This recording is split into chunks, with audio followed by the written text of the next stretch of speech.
right, we'll get more into the Constitution later. And with that, I think we're going to draw this first session to a close, and I'm going to ask my colleague Ruth Hall to talk about the redistribution program.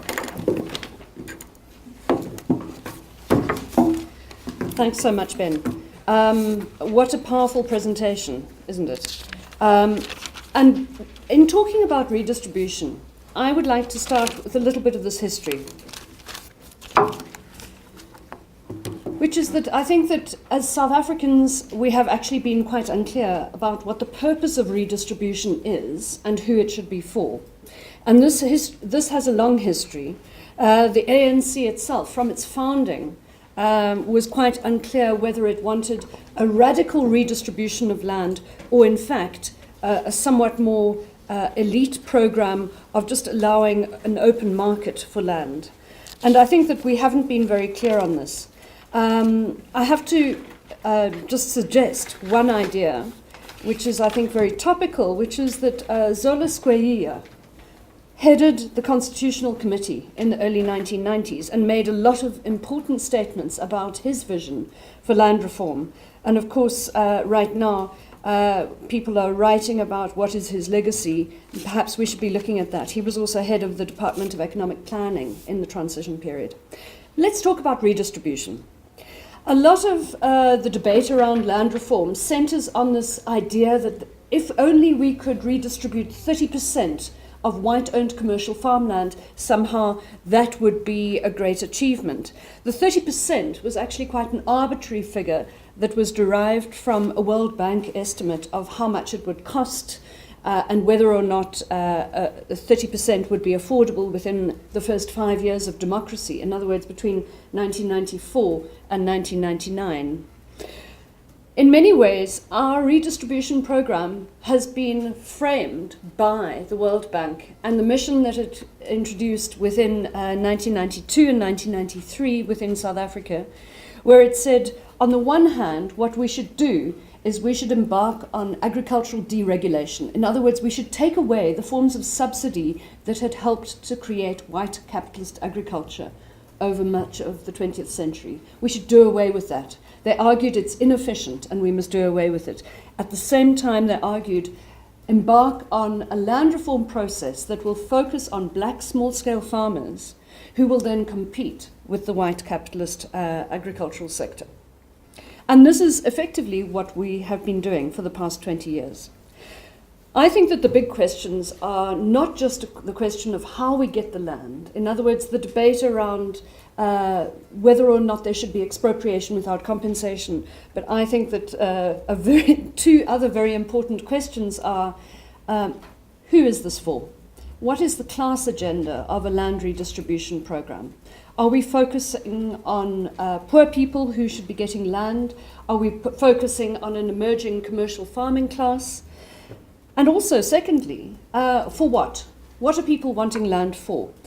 We have a few very interesting land demand surveys that have been conducted since the mid-1990s. And what they show us is that there is enormous demand for land. The Land and Agricultural Policy Centre, the LAPC, which was the think tank set up by the ANC and the World Bank together in Johannesburg in the early 1990s, did a national survey. And what they found is that there's massive demand for land. Over 85% of that demand for land is for half a hectare or less.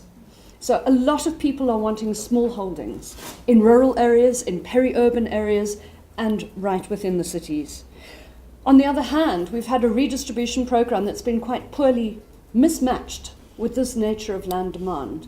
We've had a commercial farming redistribution program that's tended to buy whole commercial farms and then ask people to continue with the same types of commercial farming that were underway before. We've really had three phases of land redistribution in South Africa, and they can broadly be correlated with the presidencies. Under Mandela, we had what was called a Settlement and Land Acquisition Grant, SLAG, and this was the RDP vision, that we should have smallholders settled onto land. Originally, the idea was that it would be correlated with a housing grant. So either if you were in an urban area, you would get a housing grant. If you were in a rural area, you would get this slag grant. And it would be a very modest 15,000 rand towards buying a farm. And of course, it meant that people had to come together. Second period, under Thabo Mbeki, 1999, 2000 onwards, what we saw is that he said, actually, what we want to create is a black commercial farming class. And so we will provide larger grants. So he did away with the means test. It was the end of pro-poor land reform. And he advanced a land reform that would be for those who are going to be commercializing and essentially deracializing the commercial farming sector. And then from 2011 onwards, under President Zuma, we had a new program, the Proactive Land Acquisition Strategy. And I want to say this again, just to be very clear. PLAAS, Proactive Land Acquisition Strategy, slightly different from the acronym of our department, is the system. It's a new idea that government will buy land, buy farms, and remain the owner of those properties and lease out the land to beneficiaries. And this is actually a very, very significant change. And I think that the media has been quite blind to this significant change. In the past, we had a system of distributing resources, a system of allocating scarce public resources. Now we don't know how is the state making a decision to buy, a 100 million rand farm or a 5 million rand farm or a 1 million rand farm, and give it to whom? There's no system of rationing public resources. And so, of course, the potential for corruption and patronage is self-evident. What have been the outcomes of this program? Overall, compared to the 30% target, about 8% of white-owned commercial farmland has been redistributed, both under the redistribution program and restitution together. But we don't actually have a good grasp of what has been the outcomes. How many people have been moved out of poverty? How many people have actually got land? The state is actually not monitoring these outcomes. In our work within the Eastern Cape, I've worked with my former colleague, Professor Tembela Kepe from the University of Toronto, in one district within the Eastern Cape, and we found three big storylines. The one is, who's benefiting from land reform? It's an urban middle class. It's business people who are using their incomes from urban businesses to invest in rural property. Second storyline is that we're finding that big agribusinesses that have downstream processing companies are actually getting farms from the state and signing up farm workers as beneficiaries, right? And in that way, they are securing access to land for production that helps their downstream industries.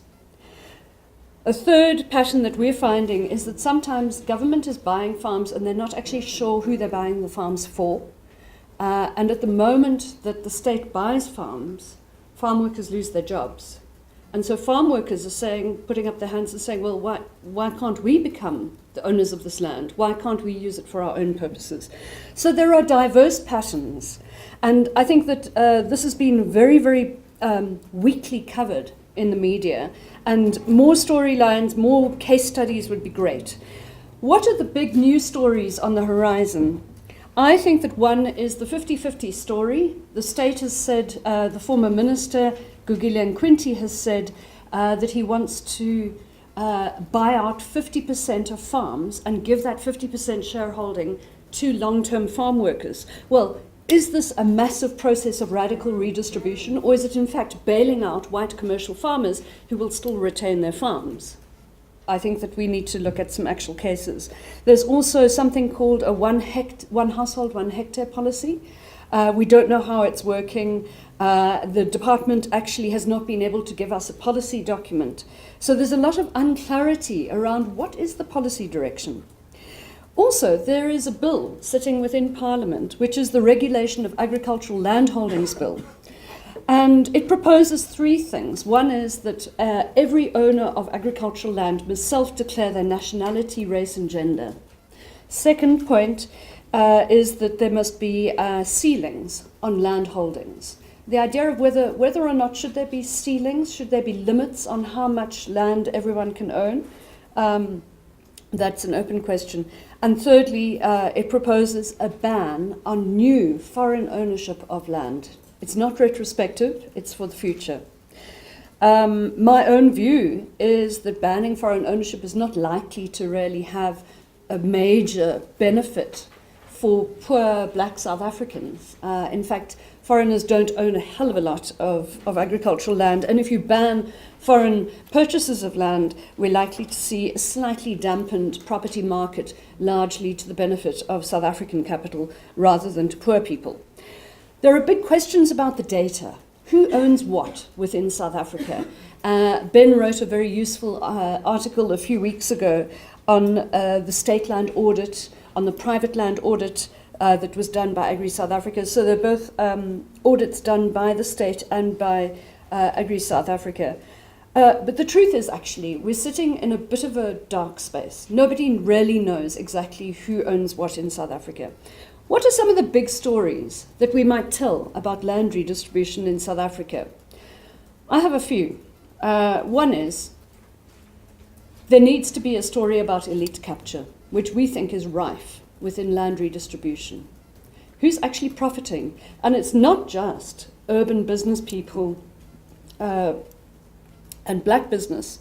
What we're actually seeing is agribusiness, white-owned agribusiness, and international companies profiting. We're seeing increasingly a financialisation of the agricultural sector and big corporate capital coming in and getting hold of land at the state's expense. There's a big story to be told there.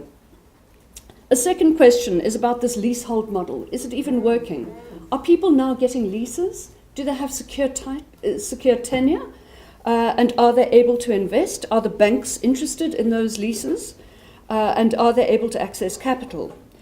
Also, let's not only tell a bad news story about land redistribution. There are successes. And one of the fact checks that Ben referred to actually talks about what have been the benefits in terms of livelihoods for people accessing land.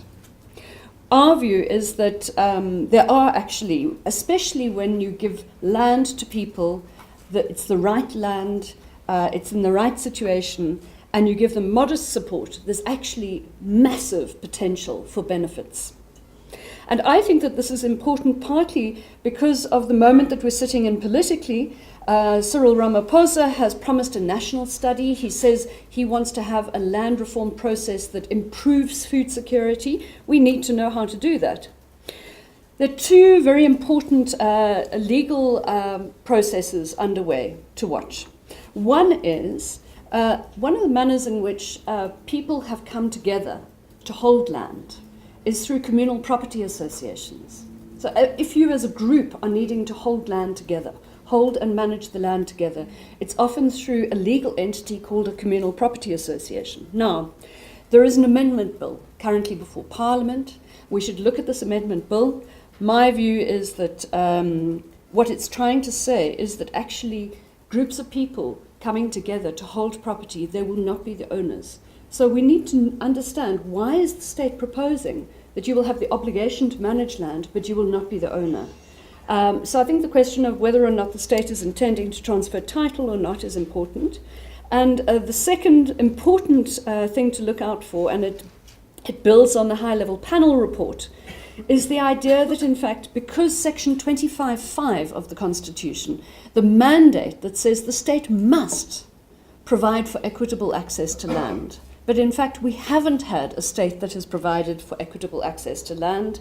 The mechanism through which the state uses money from Parliament and spends money on buying land is under an apartheid-era law. It's Act 126 of 1993. And that law just says the minister may use this money. It doesn't say how this process should happen.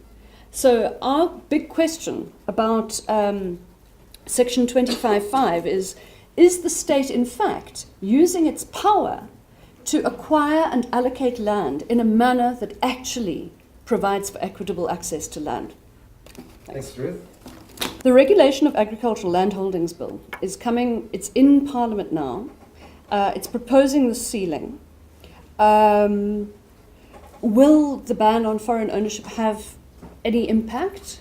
We'll have to wait and see. There was actually a panel of experts on foreign ownership of land that was established in the early 2000s, and it reported in 2007, and it found that approximately 3% of agricultural land is owned by foreign entities, individuals or companies. So we don't necessarily think that a ban on foreign ownership is going to have an immediate or demonstrable effect onto land markets. Sorry, is that the first time, though, that the South Africa is looking at doing this formally? Well, the debate has been open for probably 2 decades. Right. The debate has been open. Let's be clear, a lot of companies, a lot of countries across the world have a limitation that says that if you are not a national of that country, you may not own property. Of course, you can have long-term leases. So, Canada, Belgium, Australia, it's not an unusual thing to do. And I don't think that it would have either a very negative effect on property markets. I don't think it would have a very positive effect on land reform. I think that in a way, it's a little bit of a populist rhetoric and red herring from the real issues, which is that South African capital and big South African owners own a lot of property within this country. And so our issue is not going to be resolved by banning foreign ownership of land. In terms of the audits, Ben, do you want to comment? So there have been 2 land audits released recently, well, 3. Government has released 2 reports, one 4 or 5 years ago, and then a more recent one earlier this year. In late last year, Agri-SA, the Farmers Association, released their version of a land audit. Take the Agri-SA version first. We've spoken to the people who did the analysis, we've looked at their data, and we've concluded that it's not reliable. They tried to do an analysis of every transaction in land since 1994. They had to make assumptions about the race of the owners. For example, they did that by looking at surnames. They also made other kinds of assumptions. They said that if land transferred directly from a white landowner to a black landowner, that it was acquired through the market. This is a fallacious assumption because in the land reform program, government provides the money for people to acquire land from a former owner. So most of land reform transactions are registered in the Agri-SA land audit as private market transactions. They conclude that this market works better than the state at transferring land. There's no basis for such a conclusion.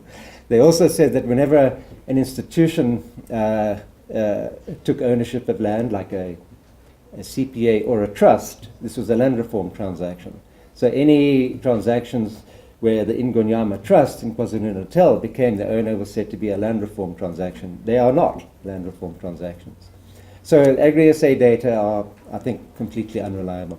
Government's also gone to the deeds registry. Until now, to date, it is not a requirement that you register the race or nationality or gender, for that matter, of a person acquiring property.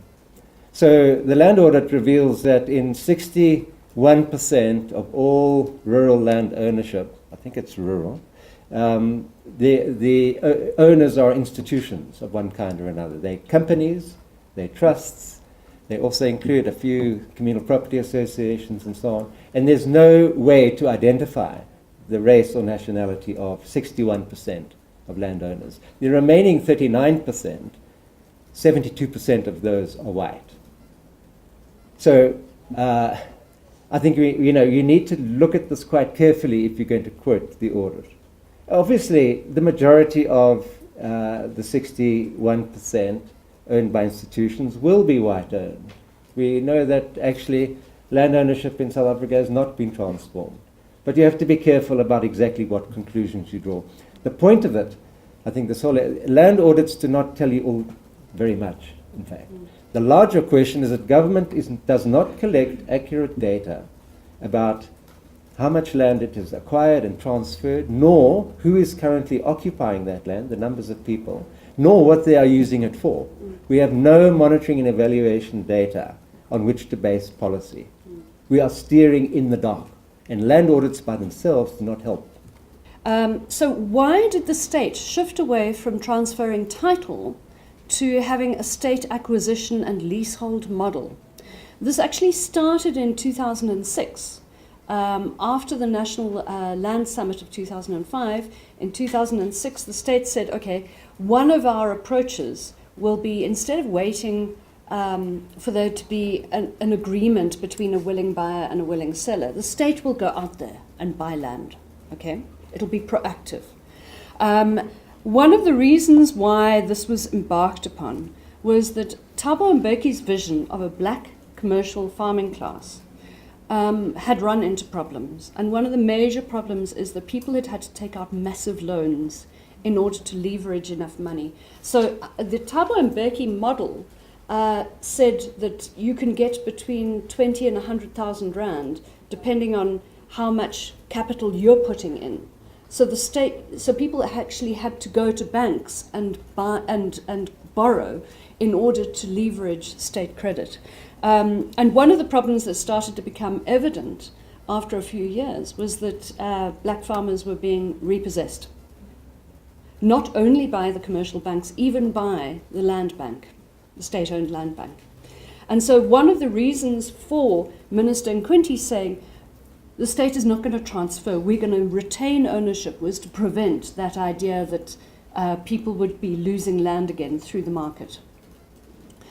Your question was about this shift over time. Sorry, can you just say it again? Right. Does that point to the absence of legislative framework, or just a disregard of the available legislative framework? So our legislative framework, I think that the difference between redistribution and restitution, for example, is that within redistribution, the state has free hands. The state can decide what properties to acquire, who to give it to, on what terms. And that's what I said about Act 126, an act from 1993, which is, it is empowering, but it doesn't constrain and define what the state must do. Now, the proposal from Kgalema Motlante's high-level panel is that there should be a land reform framework bill, and that land reform framework bill should actually impose duties on the state about how it is going to go about equitable redistribution of land. So I think that we're in a very interesting position right now where Motlante's panel is saying the process of deciding who should get land should be democratized at a district level. And district municipalities should engage with people about who wants land, what do they want it for, what land, where, and then there should be some kind of system of transparency and accountability about who gets allocated the land. We've had a situation up to now where there's been no public scrutiny over these questions. And so the answer is we don't know. We don't know that it's the urban middle class. What I was saying to you is I did a small study in one district of one province, and what we found is this was part of a pattern that we picked up. But I think that the broader question is there is no accountability at a national level. We don't know who is getting the land. We don't know for sure how the decisions are being made about who's getting the land. You would think, and if you go back to the Freedom Charter of 1955, the two big constituencies who should get the land should be shared among those who work it, would be farm workers and people who are already farming in communal areas particularly. And of course redistribution as an idea, one of the ideas of redistribution was to decongest the former homelands, the Bantustans, to say, okay, people are overcrowded in this area, let's open out access to land. But in fact, do we know who is getting the land? We don't know. Thanks, Ruth. Just to say, to try and answer that question, at PLAAS we've raised money and we're about to embark on a national study of land redistribution to find out who's got the land, how they've got the land, on what terms they are occupying it, and what they're using it for. So in a year and a half's time, we'll be able to report back. The other thing to say is that the draft national framework law for land reform, to meet the requirements of Section 25, as published on Parliament's website, tries to define what equitable access means. And it does that by saying equitable access relates not only to race, but also to poverty and wealth. In other words, class is potentially as well as gender. So in other words, if we have hugely unequal patterns of land ownership, and if we're going to create equitable access, this should be able to define a target. Who should be getting the land? And as Ruth says correctly, who's getting the land and for what purpose? This is at the heart of land reform, rather than how you get the land. I think we're going to have to move on. Okay.